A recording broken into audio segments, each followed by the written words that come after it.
एक दिशा देण्यासाठी खास आलेल्या डॉक्टर कॉम्रेड उषा राणी डॉक्टर झाले तोंडात, त्यानंतर आपले CITUचे ऑल इंडियाचे उपाध्यक्ष आणि राज्य अध्यक्ष डॉक्टर DL कराड, सिटूचे महासचिव कॉम्रेड शेख, खजिनदार कॉम्रेड रघु, या योजना कर्मचाऱ्यांच्या वेगवेगळ्या संघटनांचे सर्व पदाधिकारी, आता जास्त नावं घेत नाही कारण त्यातच खूप वेळ जाईल. आपण इथे आजपासून एक रणशिंग फुंकलेलं आहे आणि त्याची सुरुवात जी आहे ती योजना कर्मचाऱ्यांनी केलेली आहे. आणि आपल्याला या उपस्थितांच्या संख्येवरून स्पष्ट दिसत आहे की 99% संख्या ही महिलांची आहे. याचं कारण काय आहे आपल्या सर्वांच्या लक्षात आतापर्यंत आलेलंच आहे. पण पुन्हा एकदा मी सांगते एक गोष्ट की ज्या विभागामध्ये आपण काम करतो, आरोग्य असेल, पोषण असेल, शिक्षण असेल, या सगळ्या सेवा जनतेपर्यंत नेण्याचं आपण जे काम करतो ते पारंपरिकरित्या महिलांचं काम मानलं जातं. बरोबर आहे की नाही? घरातल्या आजारांची चिंता कोण करतं, देखभाल कोण करतं? महिला करतात. घरातल्या सर्वांना खायला प्यायला कोण घालतं? महिला करतात. घरातल्या मुलांचा अभ्यास घेणं, त्यांना बसवणं, अभ्यासाला होमवर्क करून घेणं कोण करतं? महिला करतात. मग घराबाहेर पडून हेच काम समाजासाठी, शासनासाठी जर करायचं असेल तर त्यांना दिसतं कोण? महिला दिसतात. याचं कारण आहे की पिढ्यानपिढ्या हे काम करून महिलांना इतकी सवय झालेली आहे की महिलांना त्याचं फारसं प्रशिक्षण देण्याची गरज पडत नाही. पोषणाबद्दल, आरोग्याबद्दल थोडी वरवरची थातूर प्रशिक्षण दिली तरी पुरतं, कारण ते त्यांच्या अंगी मांडलेलं काम. अक्षरशः जन्माला मुलगी आल्यापासून त्यांना हे शिकवलं जातं की तुला पुढे हे काम करायचं. आणि म्हणूनच आपल्याला या योजना कर्मचाऱ्यांच्या सेवेमध्ये, कामामध्ये महिलांची संख्या प्रामुख्याने दिसते. दुसरं एक कारण आहे महिलांना या योजना कर्मचारी म्हणून राबवून घेण्यामध्ये शासनाला असं वाटतं की हे काम मोफत करण्याचं काम आहे. कुटुंबासाठी या महिला मोफत काम करतात. घराबाहेर पडून जेव्हा त्या काम करतील तेव्हा त्यांना छोटा मोठा अत्यल्प असं मानधन दिलं तरी पुरेसं आहे. कारण एक गोड गैरसमज त्यांचा झालेला आहे ते म्हणजे महिला ह्या काही कुटुंब प्रमुख नाहीत, कुटुंबाच्या कर्त्या नाहीत. त्यांचं जे उत्पन्न आहे हे दुय्यम उत्पन्न आहे. पुरुषांनी पीठ कमवायचं आणि बाईने वीट कमवायचं अशी एक पारंपरिक म्हण ही या समाजामध्ये रूढ आहे.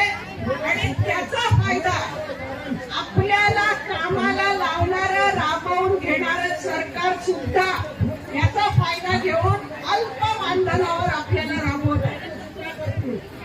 भगिनींनो, म्हणूनच आपण योजना कर्मचाऱ्यांचं एकत्रितपणे आज इथे आंदोलन ठेवलेलं आहे. अंगणवाडीच्या बाबतीत मी सांगते, आपण 14 तारखेला अंगणवाडीचं आंदोलन 1 जूनला होणार याची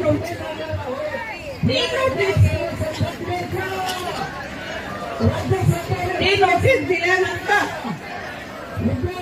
लगेच हालचाली सुरू झाल्या प्रशासनाच्या.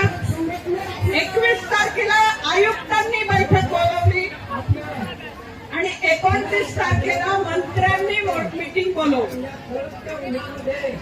जवळजवळ 2.5 तास त्यांनी दोन्ही या मीटिंग मध्ये चर्चा केली.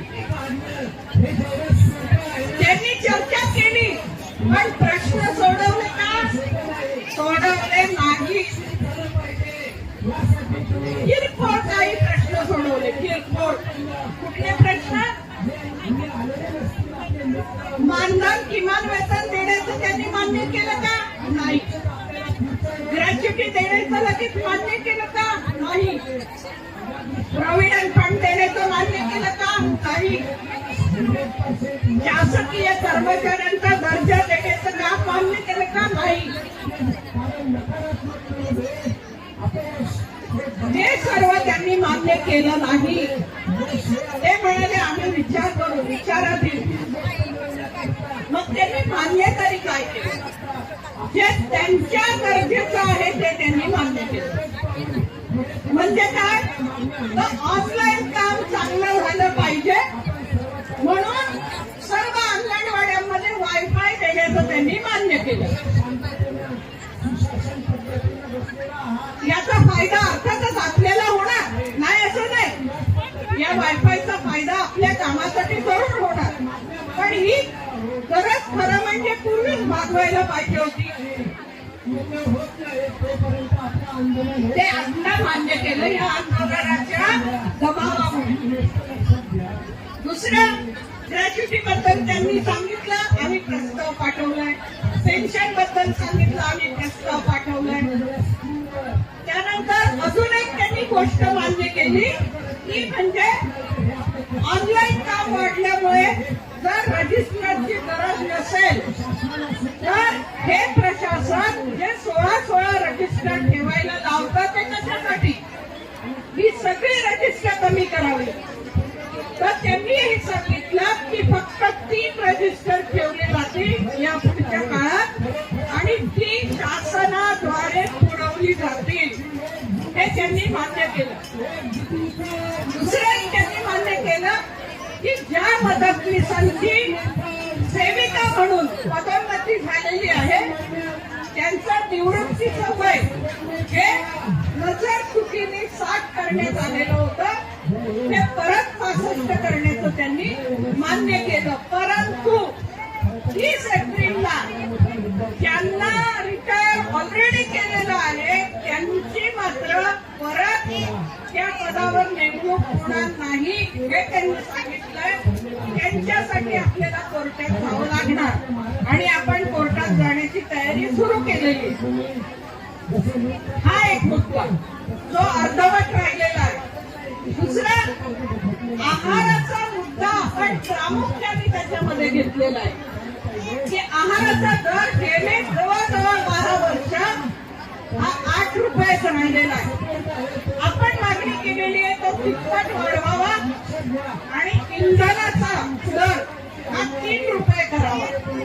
त्यांनी असं म्हटलेलं आहे की आम्ही केंद्राकडे प्रस्ताव पाठवलेला आहे.